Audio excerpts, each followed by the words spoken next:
एक बार फिर से आपका स्वागत है मेरे चैनल पे। आज हम डिस्कस करेंगे 12th क्लास का chapter electrochemistry. So what is electrochemistry? Electrochemistry is the branch of science which deals with the electricity effects on chemical reaction. जैसे 11th क्लास में आपने रेडॉक्स के अंदर सेल पढ़ा था, electrochemical cell, in which you studied about galvanic cell which is also known as Daniell cell and Voltic cell। ठीक, तो इस चैप्टर का इंट्रोडक्शन इसी से होगा। Electrochemistry, it is the branch of chemistry in which we study about the effect of electricity on chemical reaction.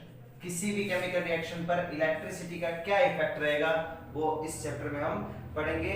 तो उस chemistry को कहा जाता है electrochemistry, the branch of science which tells us about the effect of electricity on chemical reaction.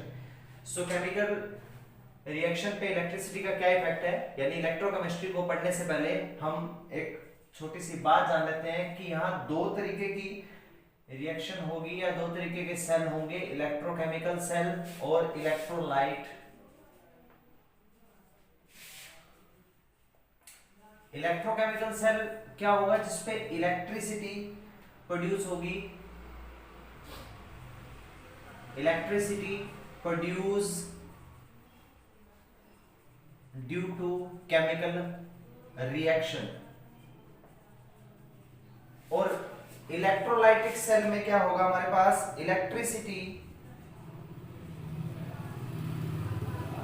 से convert होगी chemical reaction, यानी जब आप इलेक्ट्रिसिटी देंगे तो जाके वो केमिकल रिएक्शन जो है पूरी होगी।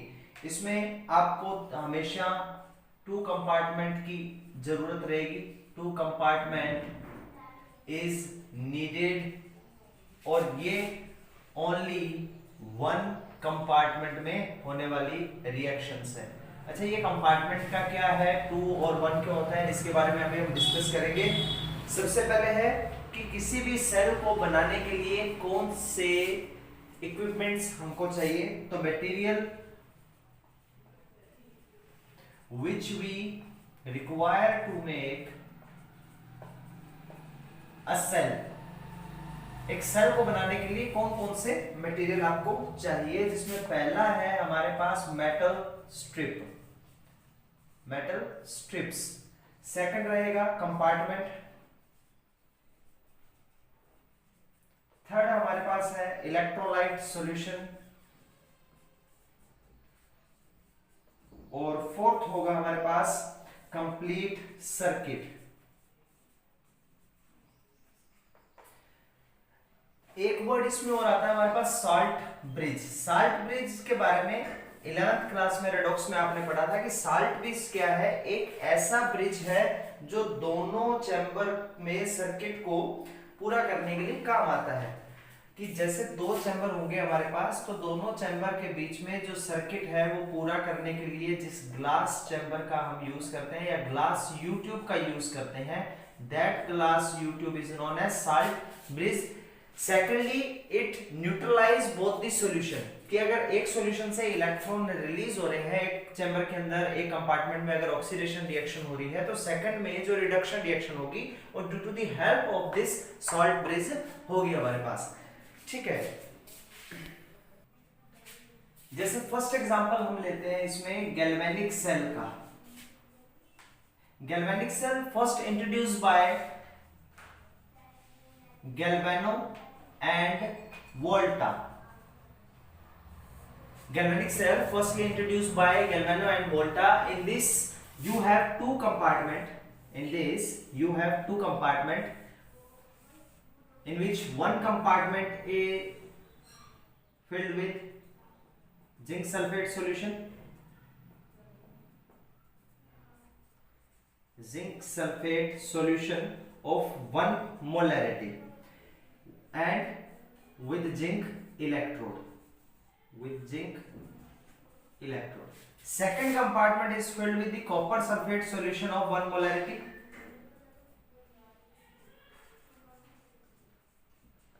of 1 molarity and also with copper electrode. Clear? Outer circuit is joined by a conducting wire and inner circuit is joined by salt bridge, and this salt is actually glass U-tube. ठीक, this salt bridge contain KCl, KNO3, agar and gelatin solution in it, and the corners of this glass U-tube is stuck by glass fiber or glass cotton. होगा क्या कि left जैसे ही circuit शुरू होगा, left ये जो left side है और ये राइट साइड है हमारे पास, लेफ्ट साइड में zinc electrode start to release electrons. It means जो जिंक इलेक्ट्रोड है वो 2 इलेक्ट्रॉन रिमूव करना शुरू कर देगा, जिससे कि ये जो है वो एनोड की तरह काम करेगा और नेगेटिव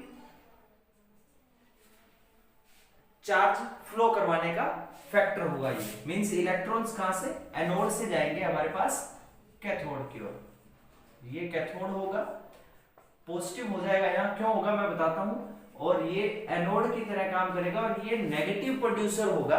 ठीक, पीछे जिंक प्लस में बना है इसलिए ये एनोड की तरह काम कर रहा है. इलेक्ट्रॉन निकलने के कारण यहां पर क्या होगा, नेगेटिव चार्ज प्रोड्यूसर की तरह ये काम करेगा. और मींस इसमें रिएक्शन क्या हो रही है, ऑक्सीडेशन की रिएक्शन हो रही है.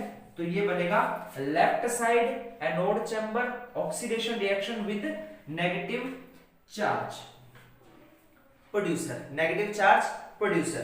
क्लियर? और राइट साइड में क्या होगा हमारे पास, राइट साइड है कॉपर सॉल्यूशन के अंदर. इस सॉल्यूशन में जो Cu+2 है वो Cu+2 ये 2 इलेक्ट्रॉन गेन करके किस में बन जाएगा, कॉपर में बन जाएगा. दैट मींस यहां कौन सी रिएक्शन हो रही है, यहां रिडक्शन हो रहा है. तो राइट साइड में रिडक्शन हो रहा है, साथ में कैथोड और पॉजिटिव चैम्बर की तरह वर्क करेगा. तो लेफ्ट हमारे पास बनता है LOAN लोन और राइट हमारे पास चैम्बर बनता है RRCP. क्लियर? अब लेफ्ट साइड में यानी कि जो जिंक सल्फेट का चैम्बर है या जिंक का चैम्बर है उसमें रिएक्शन हो रही है कि जिंक कन्वर्ट हो रहा है 2 इलेक्ट्रॉन लूज करके Zn+2 में, और राइट साइड में जो रिएक्शन हो रही है उसमें कॉपर सल्फेट का कॉपर इलेक्ट्रॉन नहीं, कॉपर सल्फेट का कॉपर जो है वो 2 इलेक्ट्रॉन गेन करके कॉपर बना रहा है. और this copper is start to,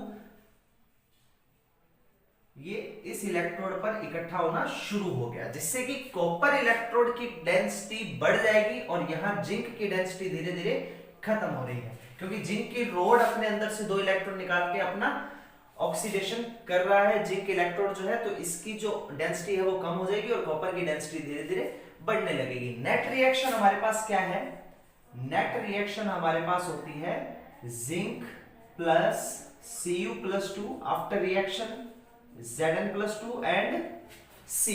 ये हमारे पास आता है नेट रिएक्शन.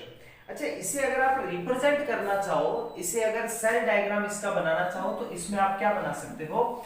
सेल डायग्राम के लिए आपको ज्यादा कुछ नहीं करना, इसमें केवल आपको चैम्बर्स दिखाने हैं. चैम्बर्स कैसे, सबसे पहले हमारे पास था zinc in ZnSO4 solution with 1 molarity. आप एक्वस भी लिख सकते हो. ये जो एरो है ये आपको दिखाता है फेज. ठीक है, clear? Then double parallel line आएगी जो दिखाएगा आपको salt bridge. It will represent salt bridge of salt bridge between 2 container. Another compartment is of copper sulfate, aqueous लिख रहा हूं मैं यहां with 1 molarity and phase copper में कन्वर्ट होगा ये. ठीक है, ये चीज. अब होगा क्या, हमारे पास जिंक कन्वर्ट हो रहा है Zn+2 में, विथ सॉल्ट ब्रिज कॉपर+2 कन्वर्ट हो रहा है हमारे पास कॉपर के अंदर। ठीक है, तो ये है सेल डायग्राम। सेल डायग्राम इसे आप एक सेकंड वे से भी रिप्रेजेंट कर सकते हो, जिसमें आपको क्या करना है, zinc ZnSO4 phase copper sulphate, copper electron flow, और यहां आप लिखेंगे एनोड, यहां लिखेंगे कैथोड। ठीक है, यहां लिखेंगे ऑक्सीडेशन और यहां लिखेंगे हम रिडक्शन। क्लियर। नेक्स्ट इसमें हमारे पास आता है इलेक्ट्रोमोटिव फोर्स और EMF of cell. EMF means क्या है कि इलेक्ट्रॉन जो है they are flowing from one compartment to another compartment, so net potential produced due to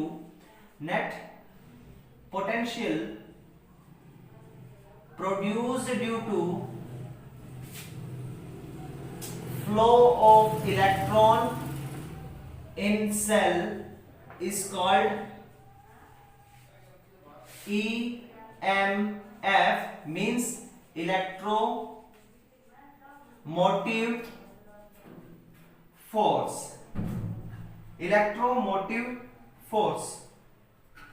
Electromotive force is the net potential produced due to the flow of electron in cell.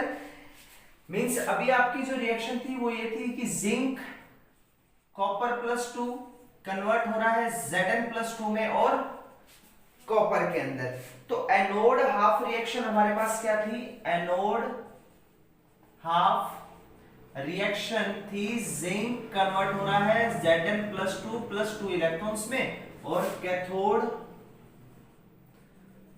Half reaction थी कि copper +2 gain कर रहा है 2 electrons को, और किस में convert हो रहा है, कॉपर में। तो यहां का जो इलेक्ट्रोमोटिव फोर्स होगा या पोटेंशियल होगा वो क्या होगा, E anode is equal to, या इसे यूं लिख सकते हैं E एनोड और E जिंक Zn+2 में, और यहां का हो जाएगा E cathode E Cu+2 to Cu। ठीक है, वो एनोड का, और ये आ जाएगा हमारे पास कैथोड का। एनोड का, या इसे आप ऑक्सीडेशन का भी लिख सकते हो, E ऑक्सीडेशन और E रिडक्शन।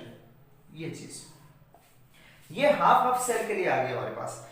अब एक चीज इसमें और देखना पड़ेगा कि जो E रिडक्शन है वो इक्वल एंड अपोजिट होता है E ऑक्सीडेशन का, क्योंकि जितने इलेक्ट्रॉन एक चैम्बर से दूसरे चैम्बर में जा रहे हैं वो सेम होते हैं। तो E reduction means E Zn to Zn+2 is equal to minus E copper +2 to copper means standard reduction potential is equal to the standard oxidation potential but in negative way. SRP standard reduction potential and negative standard oxidation potential. Clear? Let we take an example. So here we have EZn+2 Zn potential दिया है -0.4 volt, और इसी तरह copper से copper +2 का दिया है -0.2 volt. अगर आप इसे गौर से देखेंगे तो इसमें गलती है कि ये जो चीज है ये रिवर्ट होना चाहिए था, मींस Zn जो है वो Zn+2 में कन्वर्ट हो रहा है और कॉपर +2 जो है वो कॉपर में कन्वर्ट हो रहा है। तो इसके लिए हम कर लेंगे, बाद में रिवर्ट कर लेंगे। टोटल ईएमएफ ऑफ सेल क्या होगा, ऑक्सीडेशन प्लस रिडक्शन का ईएमएफ। तो ऑक्सीडेशन का हमारे पास कितना आया, माइनस करेंगे इसे क्योंकि ये उल्टा लिखा हुआ है, प्लस रिडक्शन का कितना आएगा हमारे पास, रिडक्शन का भी माइनस करना पड़ेगा, -0.2। तो ओवरऑल हमारे पास हो जाएगा 0.6 वोल्ट। तो EMF of cell which contain zinc and copper electrode in ZnSO4 and copper sulphate solution will have 0.6 volt. Another example is zinc and silver salt. So zinc का यहां पोटेंशियल दिया हुआ है -0.76 और सिल्वर का दिया हुआ है 0.80। तो ई सेल कितना हो जाएगा हमारे पास जिंक का, क्योंकि यहां भी ये चीज गलत है, जिंक +2 पहले लिखा हुआ है, प्लस में 0.80, दोनों को सोल्व कर लेंगे हम, तो इसका आंसर होगा 1.56 वोल्ट। नेक्स्ट आता है हमारे पास स्टैंडर्ड सेल ईएमएफ। नेक्स्ट है standard cell EMF. Standard cell EMF is basically known for the hydrogen electrode. Standard cell EMF मतलब when cell potential is calculated at temperature 298 kelvin, pressure 1 bar with molarity of 1 molar concentrate solution। ठीक है, EMF that is calculated at the 298 Kelvin temperature, 1 bar pressure and 1 molar concentration solution is known as standard cell EMF represented by E note.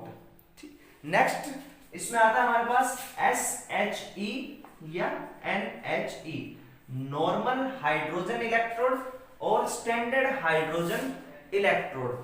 मैं आपको एक चीज बता दूं कि standard hydrogen electrode या नॉर्मल हाइड्रोजन इलेक्ट्रोड का जो ई सेल है वो हमेशा 0 रहता है, और ये जो सेल है ये सेल एनोड और कैथोड दोनों की तरह बिहेव कर सकता है।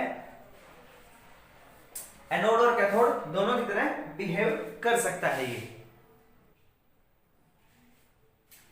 In this we have a chamber which is filled with 1 molar concentration acidic solution, it means 1 MHCl। ठीक,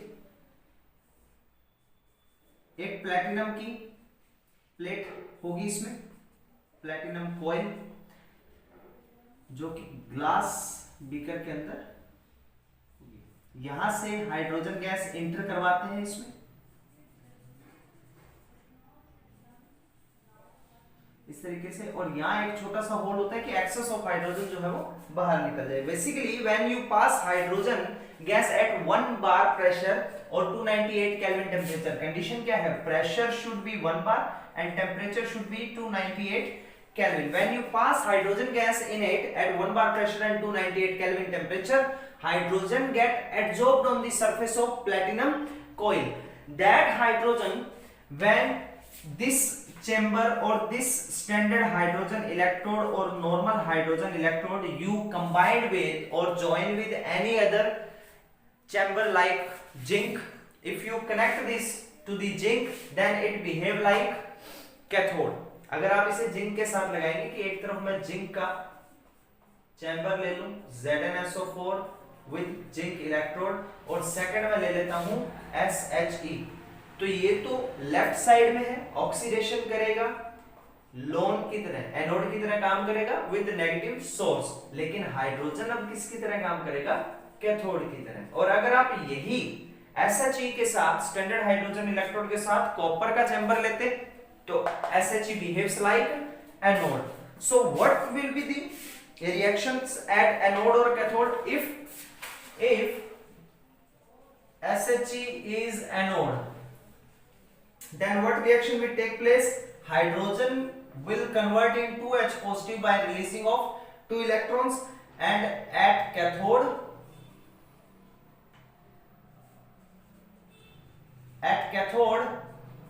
H plus gain electron and form H2 gas। Clear? अगर आप इसे जिंक के साथ ले रहे हैं तो सेल रिएक्शन क्या बनेगी, zinc Zn+2 salt bridge, hydrogen जो प्लैटिनम की सरफेस पे है किस में कन्वर्ट होगा, H2 में। तो E सेल क्या आएगा इसमें, E जिंक Zn+2 प्लस में EH प्लस कन्वर्ट हो रहा है H2 में। तो जिंक के लिए स्टैंडर्ड जो EMF है या पोटेंशियल है वो 0.76 होता है, और इसके लिए मैं बता ही चुका हूं आपको 0 है, तो E सेल हमारे पास कितना हो जाएगा, 76 वोल्ट हो जाएगा। अगर सेम रिएक्शन आप पढ़ते हो, if cell taken with copper then reaction will be H plus platinum form hydrogen salt bridge copper +2 copper. Clear? oh sorry, H2 platinum converting H plus and copper +2 convert in Cu, so the E cell will be E H2 H plus E Cu+2Cu। Clear? ऐसे आपका total जो है वो EMF आ जाएगा, because जो SHE है या NHE है उसका जो स्टैंडर्ड इलेक्ट्रोड पोटेंशियल है या ईएमएफ है वो हमेशा जीरो। नेक्स्ट है हमारे पास electrochemical series. Electrochemical series which obtained by arranging metals in decreasing order of their reduction potential. So here is the order of metals in decreasing order of reduction potential. Firstly, lithium, potassium, barium, calcium, sodium, magnesium, aluminium, zinc, manganese, chromium, iron, cadmium, nickel, tin, lead, hydrogen, copper, mercury, silver, gold, platinum, actinium या actinium, iodine, bromine, chlorine and fluorine. In this, initial metal have tendency to get oxidized. ये lithium से lead तक जो tendency है, इनकी tendency रहती है कि ऑक्सीडाइज होने की टेंडेंसी रखते हैं। और metal after hydrogen have tendency to form free state. ये हमेशा इस कंडीशन में रहते हैं कि हम फ्री स्टेट में रह सकें। यहाँ कुछ सेल्स के स्टैंडर्ड ईएमएफ दे रहा हूं मैं आपको। K प्लस और K यानी पोटेशियम जो इलेक्ट्रोड होगा उसका स्टैंडर्ड ईएमएफ है -2.94 volt. Similar for silver 0.8 volt, copper के लिए 0.34, मैग्नीशियम के लिए -2.37 volt, for chromium it is -0.74 volt and in iron Fe+2 to Fe -0.44 volt, and this is the order of their potential difference. Next term आता है हमारे पास, एक term आती है equilibrium. So what is equilibrium? देखिए किसी भी रिएक्शन में जब नंबर ऑफ रिएक्टेंट मॉलिक्यूल जो प्रोडक्ट में कन्वर्ट हो रहे हैं, number of reactant molecule which are converting in product is equal to the number of molecule of product which are converting into reactant. जब reactant से product में बनने वाले molecule और product से reactant में बनने वाले molecule equal हो जाए तो वो state होती है equilibrium की। ये हम पहले भी पढ़ चुके हैं और इस 12th क्लास में हम काइनेटिक चैप्टर के अंदर भी इसके बारे में पढ़ेंगे कि एक टाइम ऐसा आता है, जैसे एग्जांपल लेते हैं कि आप वाटर के एक गिलास में शुगर को मिक्स करना शुरू करते हैं। 1 स्पून ऑफ शुगर जो है वो मिल जाती है, 2 स्पून भी मिल जाती है, लेकिन 3rd स्पून जब आप डालते हो तो शुगर मिलना बंद हो जाती है। आप घुमाते रहते हैं उसमें लेकिन नहीं मिलती। In that case we can also say that कि जितना अमाउंट शुगर का डिसॉल्व हो रहा है उतना ही वापस बन रहा है। ठीक है, so that condition is equilibrium condition. और एट इक्विलिब्रियम सेल का जो ईएमएफ है वो भी जीरो होगा और जो गिब्स फ्री एनर्जी चेंज है डेल्टा जी जो है गिब्स फ्री एनर्जी चेंज, इसके बारे में भी अभी हम पढ़ेंगे। Delta G is equal to 0। ठीक है, तो ये है ईएमएफ ऑफ सेल और गिब्स फ्री एनर्जी जो है वो 0 रहेगा कब? At equilibrium position.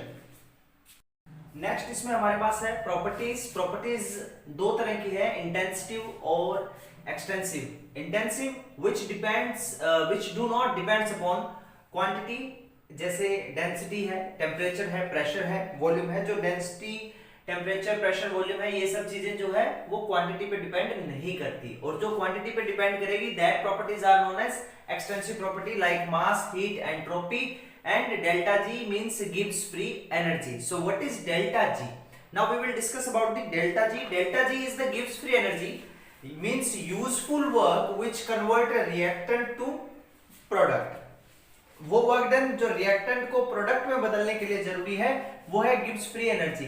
और गिब्स फ्री एनर्जी इक्वल होती है, delta G is equal to है -NFE cell. E cell means EMF of cell, F Faraday constant and N number of transferred electron. Delta G जो है Gibbs free energy है, वो reaction में या cell में हमारे स्पॉन्टेनिटी देती है जिससे कि इलेक्ट्रिकल वर्क डन होता है। अब हम बात करेंगे effect of electrolyte concentration and temperature on reducing potential के बारे में। नेक्स्ट टॉपिक हमारा इसमें है इफेक्ट ऑफ इलेक्ट्रोलाइट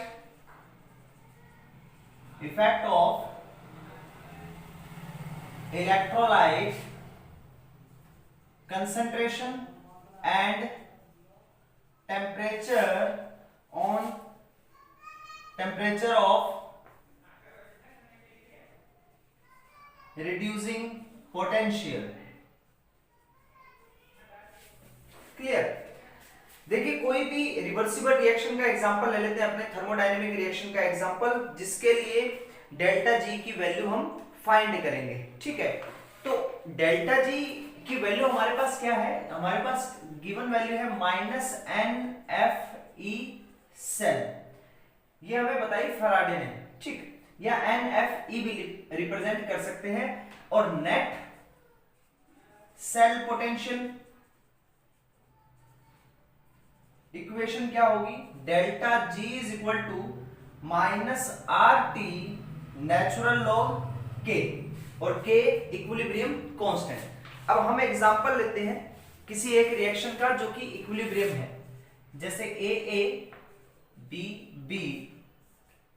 C और D ये रिएक्शन इसमें जा रही है। तो इसके लिए गिब्स फ्री एनर्जी का फॉर्मूला होगा delta G is equal to delta G not plus RT log product की कंसेंट्रेशन अपॉन रिएक्टेंट की कंसेंट्रेशन, सॉरी यहां नेचुरल लॉग आएगा ln, ठीक है।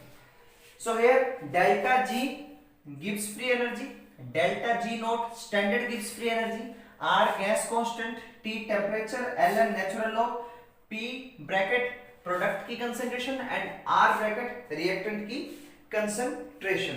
अब हमें मालूम है कि डेल्टा G की वैल्यू क्या है, -NFE है, तो इस वैल्यू में पुट करेंगे -NFE is equal to -NFE not standard EMF of cell plus RT product की कंसेंट्रेशन अपॉन रिएक्टेंट की concentration with natural log, clear.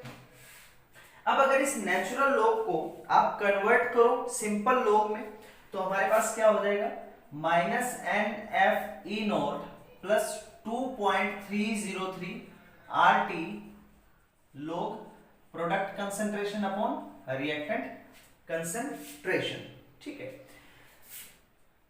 Equation को माइनस से मल्टीप्लाई कर देता हूं मैं, NFE क्या आ जाएगा, NFE not minus 2.303 RT log P upon R।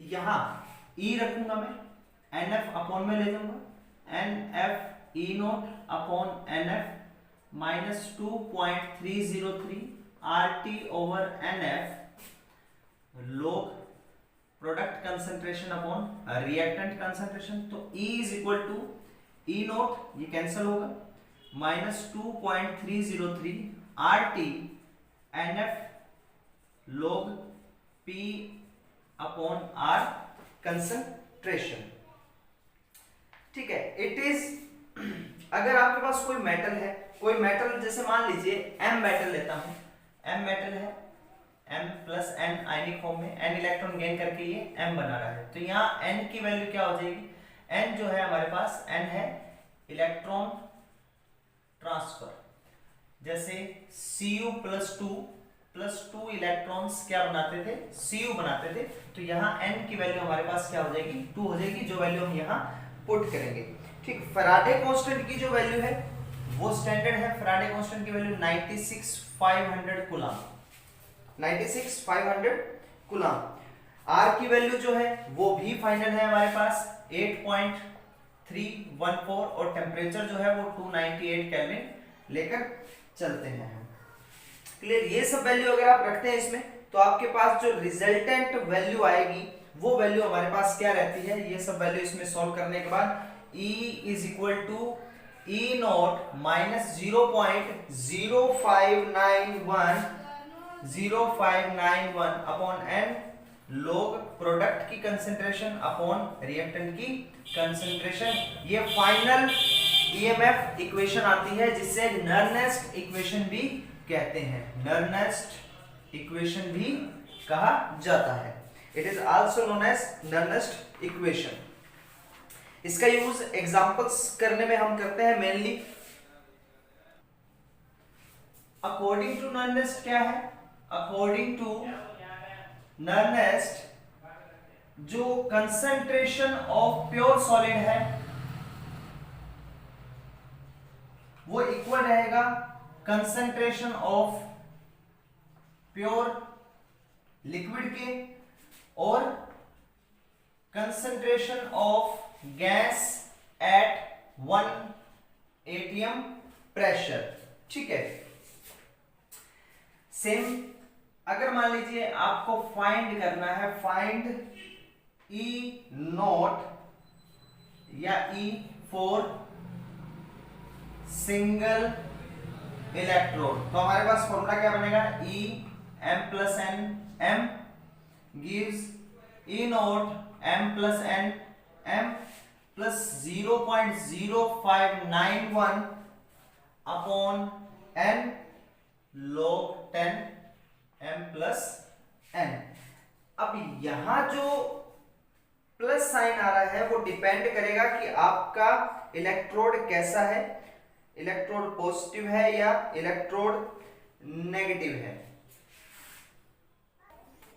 लेकिन मोस्टली हम जो है इसमें सिंबल नेगेटिव लेकर ही चलेंगे। अब सेम चीज अगर आपको दो इलेक्ट्रोड्स के लिए फाइंड करनी हो, जैसे मान लीजिए एग्जांपल लेता हूं मैं, हमारे पास सेल है जिंक Zn+2 में और कॉपर +2 कन्वर्ट हो रहा है कॉपर में, ये एक सेल दिया है, तो इसका इलेक्ट्रोड निकालना है हमें, EMF निकालना है, इलेक्ट्रोड पोटेंशियल। सबसे पहले जिंक के लिए निकालेंगे, E Zn से Zn+2 में is equal to E not Zn से Zn+2 माइनस 0.0591 अपॉन में 2 आएगा क्योंकि दो इलेक्ट्रॉन्स का ट्रांसफर हो रहा है, log Zn+2 का कंसंट्रेशन। ये equation first. Similar for copper के लिए, copper +2 is going through copper, E not copper +2 copper minus 0.0591 upon 2 log Cu+2,